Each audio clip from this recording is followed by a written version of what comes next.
All right, so for my favorite lesson of the year, we're going to look at evolution.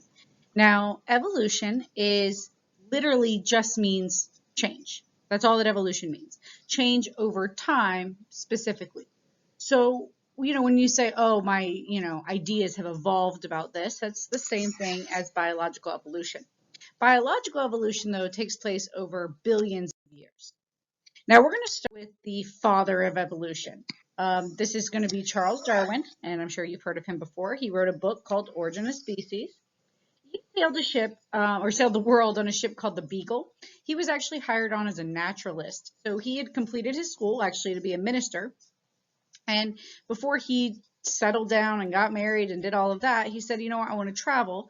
And so he always had an interest in nature, and due to his status and everything, he was able to get a job on the Beagle. Now, at this point, he did not look like this. He didn't have this big old beard here. He was a young man, around 20 years old, that was doing this research. Now, where they went from, so they left out of the British Isles, they came down, they went around South America, came across here, went bounced across the coastlines of Australia and Africa, back to South America, and then back up to Europe. So this trip took quite a while.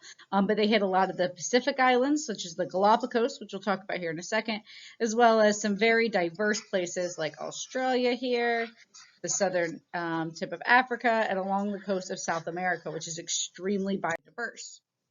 Now, one of the things he noticed on these islands is that they would have very similar species, but on each island, there'd be different variations.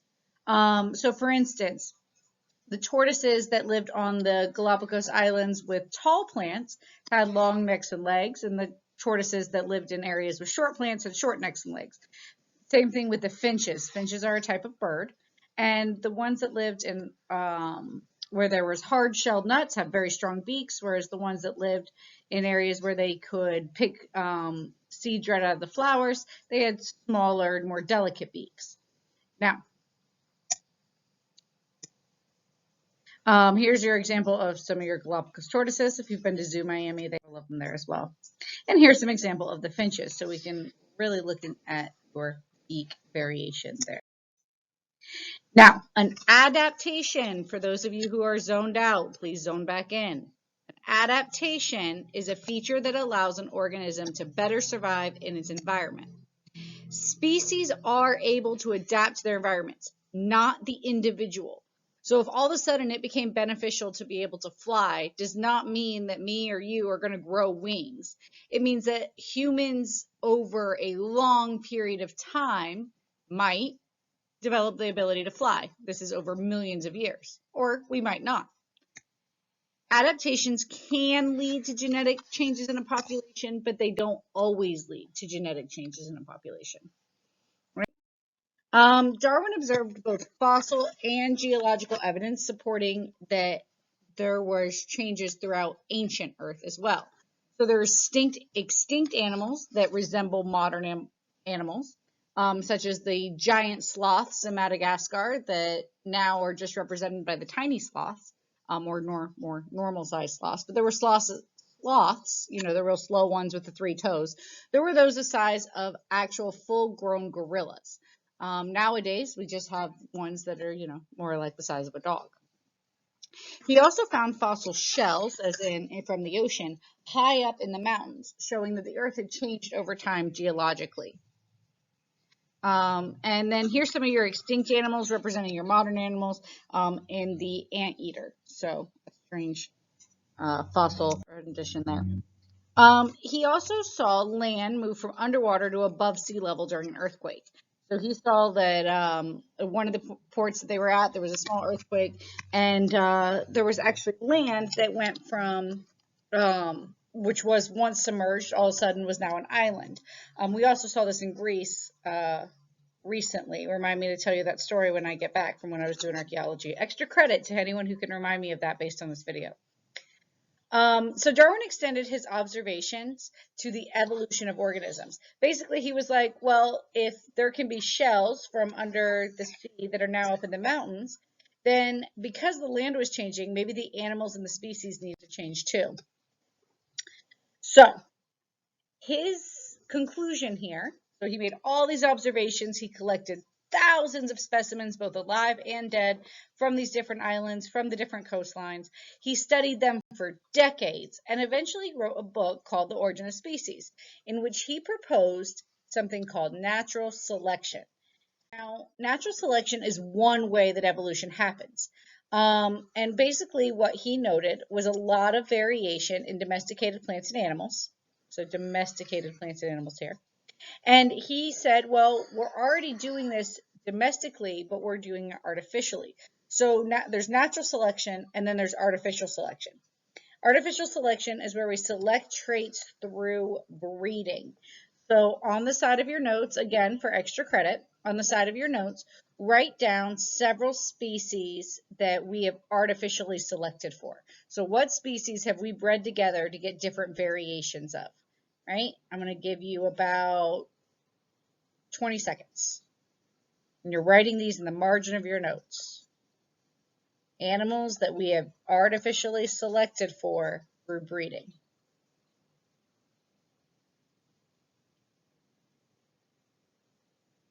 All right, so that's 20 seconds. You should have written down some animals along the margins of your notes. And so here's an example, it's a chicken.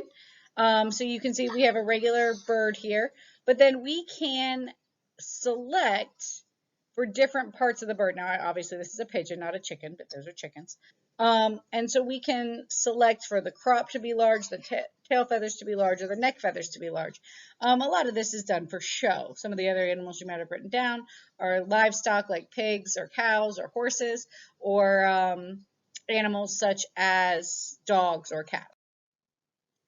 We also artificially select in plants. This is all of what Mendel was doing. So Mendel was looking at pea plants and artificially selecting for different types of shapes of peas and flowers and things. But we took the wild mustard plant and we created lots of our favorite vegetables. When you select for the plant buds there, you get Brussels sprouts. When you select for the leaves, you get kale. The stem, you get this kohlrabi. For the flower and stems together, you get broccoli. For the flower clusters, you get cauliflower. And for the top of the flower, before it buds, you would get cabbage. So all of these vegetables, which are pretty tasty when cooked with a lot of oil and butter, came from the same wild mustard plant. It's just we selected for it over a large period of time. You're not just going to get broccoli in one generation. You're going to get this many generations through. And so we did this based on what we found useful. Now, natural selection is slightly different. So all of these go with your notes. So again, please pay attention up here to the screen. And remember, you can look at this video on Canvas to help you out as well, but you should be paying attention and not being on your phones at this moment. Thank you. Natural selection is a mechanism by which individuals have inherited beneficial adaptations, right? So we're not going to get natural selection for something that's not beneficial. And this is so we can produce more offspring on average than other individuals. So basically, the longer an animal lives, the more babies it has, the more genes it passes on. If an animal doesn't live in time to have babies, then it's not going to pass on any of its genes. So natural selection is also known as survival of the fittest. Here, I don't mean the most buff or the most, the animal that's gone to the gym the most. Survival of the fittest means that they basically can make more babies than anybody else. Biological fitness refers to the ability to make offspring. And remember, natural selection acts on the phenotype. So phenotype is what physically is represented. Genotype is the actual genetics. We can't see the genetics. The environment can't affect your genetics. But it can, your phenotype can be affected by the environment. Natural selection causes struggles for existence. So basically what it means is that natural selection, you have to have overpopulation and limited resources.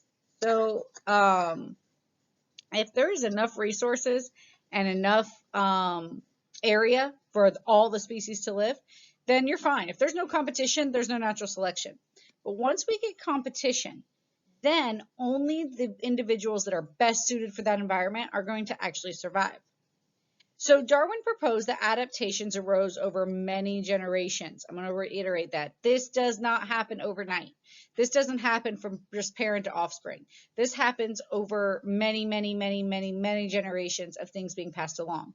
So natural selection happens faster in animals that breed faster. For instance, if we're breeding mice or fruit flies, those have very short breeding cycles. So they can have babies once a month, or fruit flies once a day. They're going to evolve a lot faster than a species, let's say like humans, that only reproduce after about 15 to 30 years, depending on the area of the world. Now, over time, natural selection results in changes in the inherited, remember these are the genetic characteristics of a population. So these changes increase the fitness or the ability to survive and reproduce in the environment. So the better your phenotype, the better your fitness, the more babies you have, the more babies with that trait. Natural selection can produce an increase in the adaptation of organisms to the environment. For instance, this right here is a mantis, and this right here is a mantis. So these are both types of praying mantises that evolved over time in Malaysia or in Africa, and you can see they've blended into their environment. Again, did not happen overnight, it took many generations. So here's a closer look at this mantis here, and I will outline it in blue so it'll stand out here. So here's its head and its antennas. All right. So that is our mantis, and it blends in very well with these flowers. If this whole mantis was blue here, it would probably be hunted out pretty quick and would be naturally selected for out of the environment. So when you do your butterfly activity, if you've done it already or if you're about to do it in the next couple days, you will be looking at this natural selection come April when we're doing our review. All right, so natural selection explains how evolution can occur. So there are four main principles to natural selection. You have to have variation. If everyone's identical, there's no natural selection. Everybody dies or everybody survives. You have to have overproduction, meaning there has to be more individuals than can survive. That leads to competition. If everybody can survive, then there's going to be no natural selection. You also have to have some adaptation. There actually has to be some genetic variation that gets introduced into the population that is beneficial to the environment. And then you have to have descent with modification. In other words, the animals are making babies, and those traits that are adaptations are being passed on. Again, we're going to have this vocabulary word here, so make sure this is highlighted in your notes. We have fitness. So I'm going to actually highlight here. We have fitness. Fitness is the measure of survivability to produce more offspring. All right. So there's our different phases of natural selection. Okay, descent with modification. This summarized Darwin's perception of the unity of life. Basically, that all organisms have descended with changes from other species over time. A great example of this is wolves to dogs. Dogs descended from wolves with the help of humans, but obviously with changes. Dogs don't necessarily look like wolves today, especially little like pugs and dachshunds and things like that. One important point to put out here is that natural selection acts on existing variation. You don't need wings so you sprout wings. You have to have that variation there to begin with. And so it can only act on traits that already exist. So structures may take on new functions in addition to their original functions. So for instance, if a animal has an opposable thumb like we do, and we use this to grasp and hold on to things, if all of a sudden we need to start digging into the ground, our thumbs might become very good at actually moving that dirt and digging that dirt, and that would be a new function to our original structure. Here's an example of a panda here. So that's actually not a thumb, that's a wrist bone. So their wrist bone was already there to support their hand. Well, when they needed to start grabbing onto this bamboo here, they were able to curl their hand around and kind of grab with their hand and their wrist. And this allowed for the wrist to take on a new function. The structure was already there. They always had the wrist, but it allows them now to take on a function. All right. So evidence for a common ancestry amongst species, so this is evidence for evolution, comes from many sources, right? So it's not just, oh, we looked at some fossils and now we know about evolution. We know about evolution because of many different pieces of evidence. So before I start this unit, I'm going to give you an example. Let's say you think somebody is starting a new hobby, right? You think, you know what? I think my friend is starting to learn how to crochet. I don't know. I'm making something up. But anyway, you're not just going to be like, oh, they're spending more time at home, so they're obviously learning to crochet. No, you're going to have multiple lines of evidence. They're spending more time at home. They're asking you to go buy yarn with them. They made you a hat, right? All of these things would go into one piece of evidence. So you can use your example. It's a really dorky one, but you know, it's my dorky one, so it works. Now, here's our 4 pieces of evidence for evolution. We have the fossil record. That's the most popular one, you know, the difference of fossils throughout time. We also have geographic distribution of living species. Basically, we have wolves in different parts of the world. We have birds in different parts of the world. So we see very similar species, but in different places on Earth. So the American woodpecker is not going to be the same as the European woodpecker. They're both birds. They both probably came from the same ancestor, but they live in very different places and have changes in both of those places. One of my favorite ones is going to be anatomy here, homologous body structures. And this is another heads up for those of you who want to do well on this test. Homologous body structures. I'm going to circle that in red too. Homologous versus analogous is going to be definitely questions on both this and the EOC. So homologous body structures, we're going to go over this in a second, but this is going to be the anatomy of an animal. Finally, similarities in early development. When we were first looking at sonograms of our daughter, the first ones looked like a tiny little fish almost. And we're going to go over this as well, but as we evolve, change over time, but as we grow in our mother's womb, we see that a lot of species look very similar early on in development. So we're going to go over each of these 4 things here. We have 1, 2, 3, and 4. We're going to go each over these 4 in a little bit more detail. First of all, the fossil record. This one's easy. The fossil record provides evidence for evolution based on species that are extinct, but we can see preserved in stone. Ones that are in older layers, so ones that are further down, these are going to be older than ones that are further up. So if this is ground level up here, so that's the grass, these are going to be younger, and these are going to be older because we're building up our layers over time. All right, let's get past that. Okay, geography.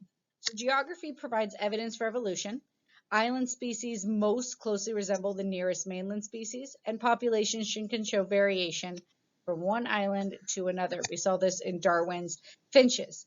So we see that this finch and this finch come from 2 different islands. They look very different, but that change over time.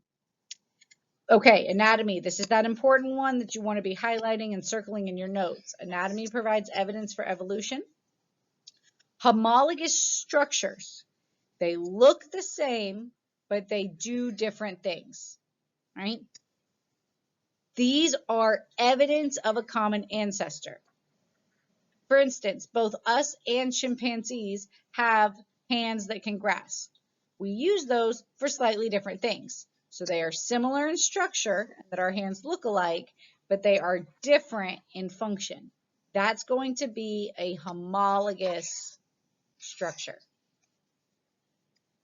Okay? So there's even more extreme examples of this. A human hand, a mouse foot, and a bat wing. They all have the same bones. They all have the same bones in the arm and the hand. Fun fact, whales also have these same bones in their arms and hands. They're just put into the shape of fins. So there's the same skeletal structure, but we use it to grasp things, a mouse uses it to walk, and a bat uses it to fly. Same structure, different functions. So this is the example you will see on your test. So for those of you who are paying attention, great job. The human arm, this is the humerus. You have the radius and ulna here. You have your carpals, your metacarpals, and your phalanges. Again, your humerus in the cat, radius and ulna, carpals, metacarpals, phalanges. In the whale, so these look pretty similar in us and a cat. Obviously, the size is different, unless it's a really big cat. The whale has the same basic upper arm bones, carpals, but then the phalanges are really long, and that's because they've adapted to life in the ocean. Same with the bat. They have very thin radius and ulna and humerus, very tiny carpals, and very long phalanges, adapted to flying. Same structures, because we all are mammals. We all came from a similar ancestor, but we've adapted to different needs throughout our lifetimes, or our species lifetimes. So the opposite of homologous structures is analogous structures. And analogous structures, so let me change that color, that's bad. All right, analogous structures have a similar function, but they're different in structure. So these are not evidence of a common ancestor. And my best example is a dolphin and a shark. A dolphin and a shark both have these fins along their back, right? A dolphin, I'm not going to try to draw the whole thing because you all know how well I draw, but a shark and a dolphin are both going to use these to navigate through the water. It helps them steer through the water, right? It's a fin. But a dolphin is a mammal and a shark is a fish. They develop these features independently of each other. It's kind of like if you and your friend both have the same idea, but you came up with that idea separately. And then you get to talk and you're like, oh, that was my idea, right? You developed it separately for maybe different reasons, but then at the end of the day, it's the same idea. So an example of this that we give here is the wings on a fly and the wings on a bat. This one's an insect and it has wings. This one's a mammal and it has wings. They're both used for flying, but this wing and this wing are nothing alike. They're both wings. They're both used to fly. Therefore, came from different places. All right. So structural patterns can be clues to histories of a species. So these analogous and homologous traits can give us some clues. So for instance, vestigial structures are remains of structures that used to have a function but don't anymore. For instance, whales have leg bones. They're called vestigial legs. Humans have maybe a vestigial tail. Ostrich wings are examples. They have wings, but they can't fly, right? Evolution cannot fashion perfect organisms. Adaptations are often compromises. For instance, a moose adapted these really big, or the elk adapted these really, really big antlers. It can cause them to be very heavy and their necks can actually break under the weight. Finally, embryology. Embryology provides evidence based on development before they're fully grown. So basically, this is the larvae. If you found this larvae in the water, you would not know if it was going to be a barnacle, like something that sits on the side of a boat, or if it's going to be a crab, because they look identical at that young age. Other examples here, up here, this is a fish, a rabbit, and a gorilla. They all look almost identical. But as they're forming in the womb, and humans look just like this too, that's what I was talking about. The first sonogram we saw, that's what my daughter looked like. She looks a lot different now. As the animals grow in the womb, they develop and separate out into their individual species. This shows us that it's our genes, the genes that code for development, for early development, are very similar in different species that are very different later on. And as the species develop, new genes are activated, which cause them to radiate out into their different species. All right, so our main things you want to take away from here, the difference between homologous and analogous structures, and vestigial structures, right? So make sure you can do both of those things. Right. New technology is helping us out. So paleontology, looking at skeletons over time. One of your extra credit assignments that I'm putting on Canvas today is if you go to Eon, it's a PBS YouTube channel. They talk a lot about the new evidence we're finding with dinosaurs and fossils. So your extra credit assignment is if you go on, pick any episode on YouTube in the Eons channel, and I'll provide the links to it and everything. Tell me what episode you watched, give me like the title, the URL, and summarize it for me. Tell me how it connects in with this evolution lesson, and you will get some extra credit. Now, but paleontology is getting better over the years. We're better at paleontology now than we were 50 years ago. And so we can look at how species change over time that way. We can also look now at DNA. So we can look at the DNA of different organisms. We can find areas of that DNA that match up here and use that as evidence that those species were one time connected. All right. We also have something called pseudogenes. These are sequences that have no function, but they were just long. This is the junk DNA that was taken out during the mRNA processing we looked at last time. Finally, we have Hox genes. They control the development of specific structures and proteins. I'm not too worried about that. One thing that we definitely want to talk about, though, is how evolution unites all fields of biology. Scientists from any field, whether it's paleontology, botany, genetics, evolution in general, we can unite a bunch of different fields of biology into the study of evolution. So from marine science to terrestrial science to wildlife biology, like I said, genetics, molecular biology, cellular biology, the medical world, all of this data can go into the study of evolution. All right, so this is our final thing. There's a natural selection comic, moth simulation. Now this survival game here, this is on Canvas. You have an assignment called Who Wants to Live a Million Years? It's kind of a fun little game. I've only had about 5 or 6 students survive each year, so let's see if you can be one of my survivors this year. You're going to want to do that on Canvas as soon as possible. It is up on your to-do list as well as that Canvas module, so please be checking Canvas for that information. Right, that's it for our lesson here. It is a little bit one of your longer ones, so if you need to go back and rewatch it, please make sure you are actually watching these videos. They are going to be on your test. Thank you.